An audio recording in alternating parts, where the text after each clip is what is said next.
Welcome back to the frog bath. As you can hear by the sound of machinery, today leaf drop is pretty much over. There's still a few, but everyone is cleaning their leaves, and this is going to be no exception. So if you want to see what kind of fall and pre-winter maintenance needs to happen on my fish pond, my garden pond, you can find out. Let's clean this up.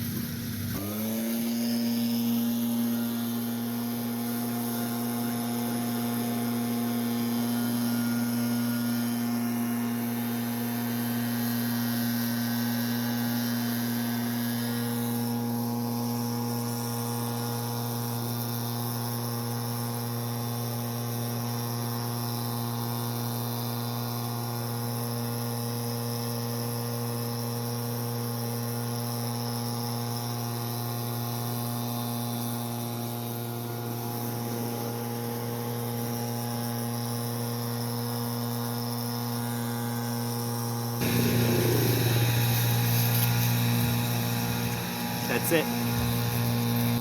Well, that about does it.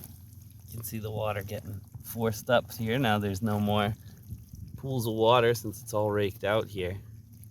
So you can actually see it coming up just like when water comes up out of a spring. That's it.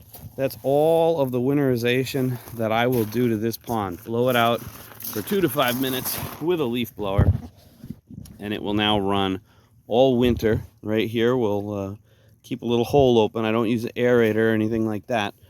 A lesson I learned from ice fishing is that, you know, the air pump for the aerator is going to take really, really cold air from outside and bring it down into your water column. So if you do use an aerator, you definitely want it elevated up off the bottom. You don't want to be super cooling the air on the bottom of your pond. The big reason these ponds need to be 2.5 to 3 feet deep, especially around where I am in my climate, is that there's a more constant temperature at the bottom of the pond, and that keeps it from freezing completely solid.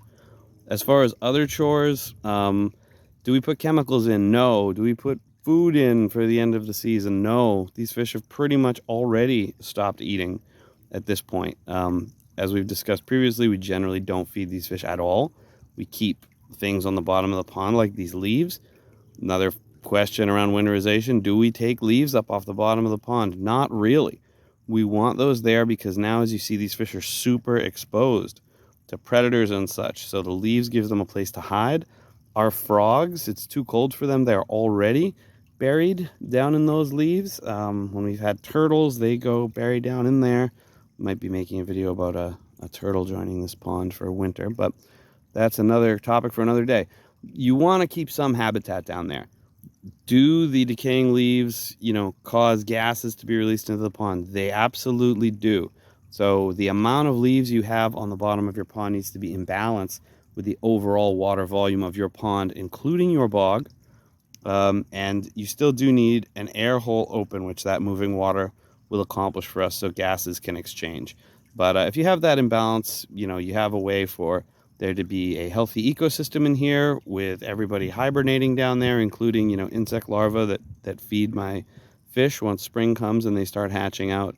So you want to keep something on the bottom. Yeah, no chemicals, no additional food, really nothing else. Blow it out with a leaf blower. That is yet another reason why I say that this style of pond, the garden pond with the intake bay and the bog filter, is the best low maintenance pond. It is both super cost effective and super low maintenance. We run all winter long. Temperatures are regularly below freezing. No problem at all. Have a great fall. Probably be making some videos in winter as things start to freeze up, and we can show y'all just how efficiently this works in cold temperatures. See ya.